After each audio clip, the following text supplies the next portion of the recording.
Valuing yourself allows you to cultivate self-respect and set those healthy boundaries for yourself and others in your life.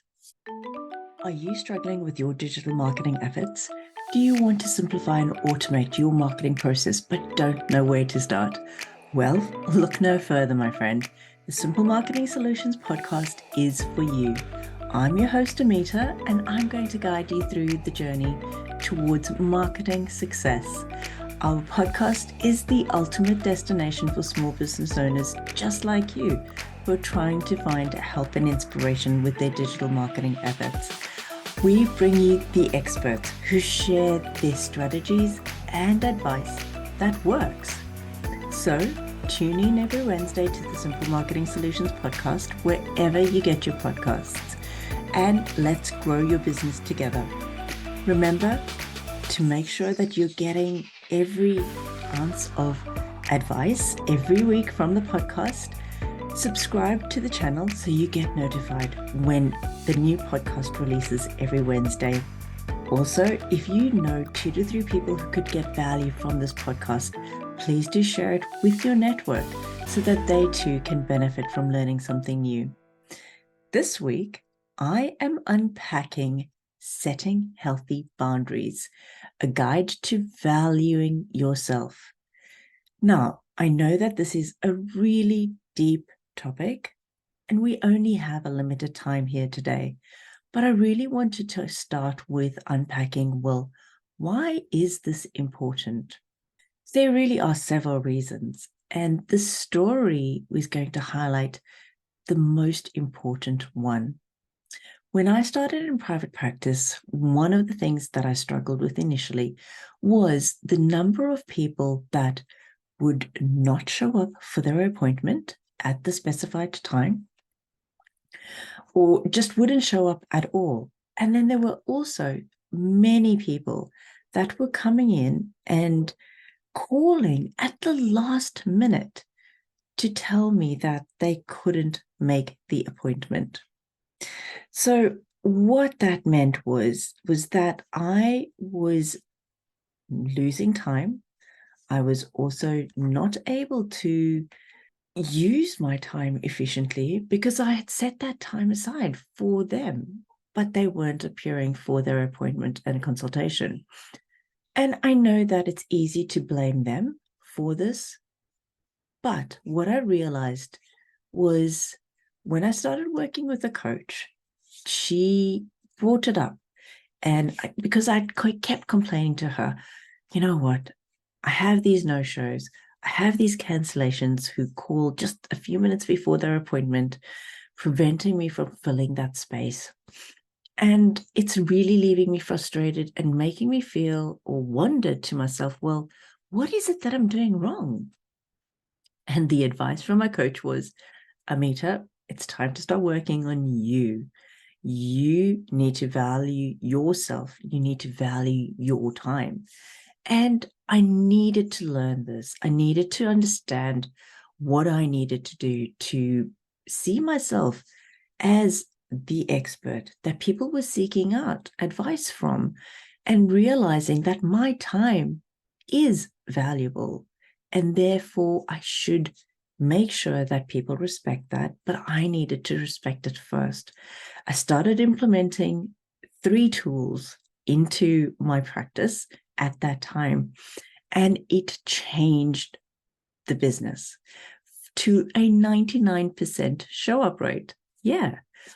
You know, there's always going to be that 1 or 2% there that things happen, and that's okay. But we're not talking about those people where there's a real valid reason and they do need to shift their appointment. We're talking about those people that are consistently not valuing your time, but more so that you're not valuing your own time and your own experience and expertise and self-worth.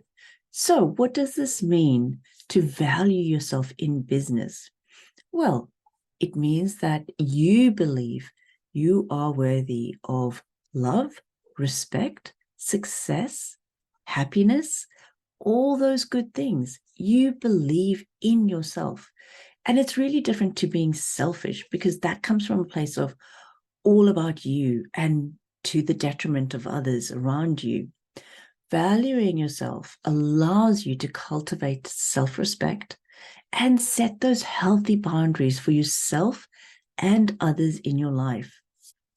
This is really important to work on because it's in realizing your own self-worth that you can show more compassion and kindness to yourself and to others. And it also encourages you to feel good about yourself, about your life, and how you're influencing others without feeling that you need external validation. One of the most important relationships we have is with ourselves. Actually, I changed that. It is the most important relationship, is the one that you have with yourself. Knowing this means that in business, you're grounded in your self-confidence. You know that you're giving the best service, the best range of products to those clients, while standing firm in how you choose to operate your business. It means, you actively work on setting those healthy boundaries, preventing people, whether that be clients, suppliers, staff, etc., from taking advantage of you. You're also then able to address those issues from a place of being assertive and not coming from a place of fear or aggression. Now, some of the benefits or additional benefits to valuing yourself can include things like building that confidence, making better decisions, being more respectful of yourself is going to also then allow more respect from others, and you're going to feel fulfilled with what you do every day. I thought I'd give you an example of Michelle, who's a highly regarded massage therapist in Sydney. She's got a fully booked clinic, yet she has this tendency not to be able to say no. If a client calls up on a day where she's already booked out, she will try and fit them in at the end of the day and work longer hours. If she gets a text message from a client in the evening, she'll respond immediately. And what that has resulted in is her feeling run down because she's always focused on work at all times of the day. It's leaving her feeling exhausted because there's no time for anything else. So this is also when she's got a great website that has a great client booking system that's easy to use. So she's already got everything there, but she's not utilizing it. And the thing that's missing is that she's not valuing herself and her time. So we started to work through this, and I gave her some strategies that she could implement and just small steps to start working on. And the result has been that she doesn't take those calls after hours or reply to those text messages. She actually has now turned her work phone off after she finishes work, and she's employed a receptionist for the busy days so that somebody else is there to take those calls and to book people in the right time slot. She's also started to work on her own time and using time to benefit her and do things that she's passionate about.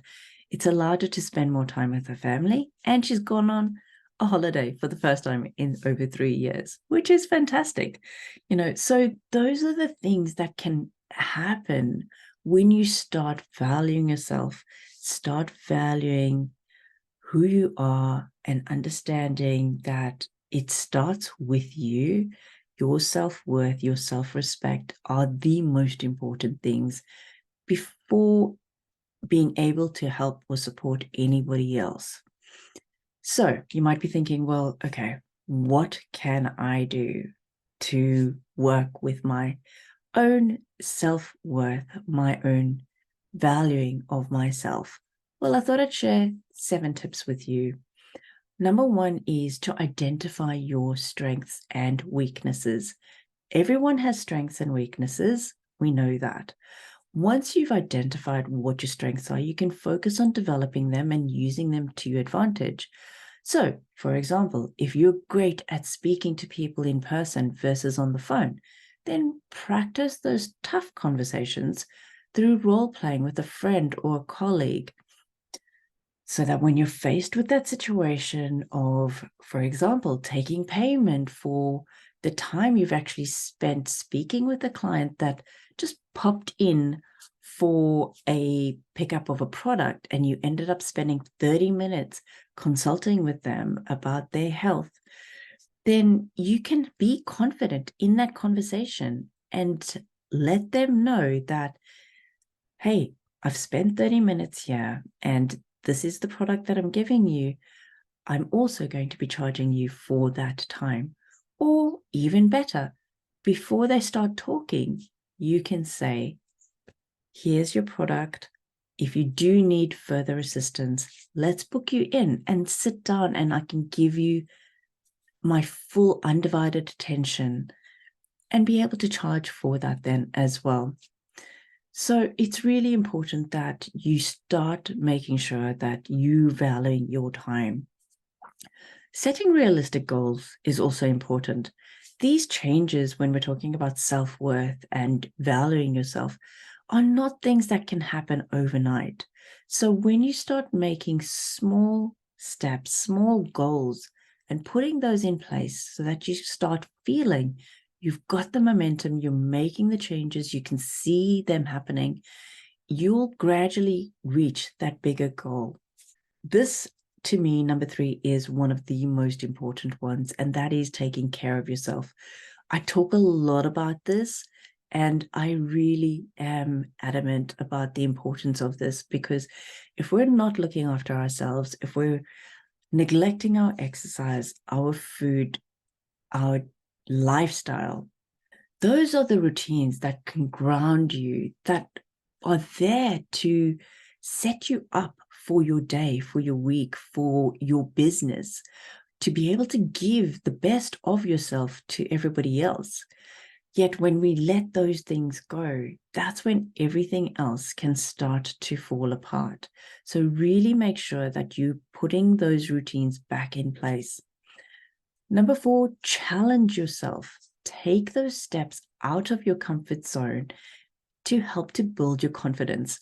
Sign up for Toastmasters if you want to learn to speak more confidently, or join a networking group if you want to surround yourself with more people but fear bigger crowds. It's a great way to just start small. I used to be extremely introverted, to the point where standing up in front of a crowd would literally have me shivering in panic. Yet I had this deep desire to help more people than I was with just my one-on-one consults. But the fear kept me in limbo for so many years. It really paralyzed me until I signed up for 2 professional speaking courses. They were different in their approach, and I learned so much. I got the skills of being able to structure my material, how to engage, techniques for working through those butterflies, ways of memorizing. All those things put together allowed me to start feeling more confident. And I was able to launch a successful national series of seminars that has then continued to help me to build that confidence in speaking to people in big crowds, small crowds, to the point where I was able to stand up in front of 300 people at my brother's wedding, give a speech, and not tear up, not run away from the stage. I was also, asked recently to be an MC for one of my friends' live gigs, which was awesome. Surround yourself with positive people. This is another one that I think that we really need to focus on. When we're starting to work on ourselves, we want to feel that we've got people there around us that understand us, that support us, and that will lift us. If you've got relationships that are impacting you negatively, As difficult as it is to say no and let those relationships go, this is the time to have some tough love and call it quits on those relationships. Take action to release those relationships, because it's going to open up the opportunity for more fulfilling relationships in your life. Also, really, really important is to practice that self-talk, positive self-talk, The way that you talk to yourself really does matter.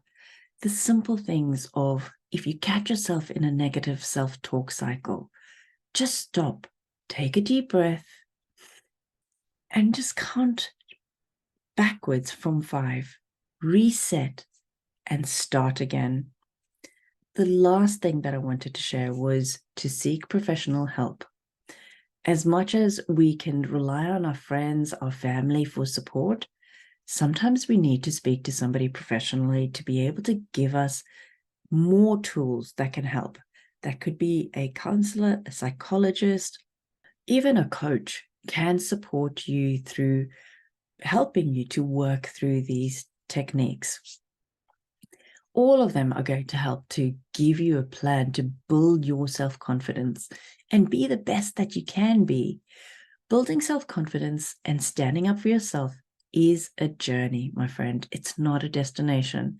You have to just take it one day at a time and realize that the time and the effort that goes into it is going to be so rewarding at the end. So if you're ready to work on setting up those healthy boundaries in your business and your relationships, book a free clarity call with me today and let's get started. Jump to my website, holisticvision.com.au, and you can book in a clarity call with me. Until next week, Wednesday, my friends, subscribe to the channel wherever you get your podcasts. This way you don't miss out on any of the episodes. And remember, if you've gotten value, please do share this podcast with 2 to 3 of your friends or colleagues who could also learn something new. Until next week, my friends, happy marketing.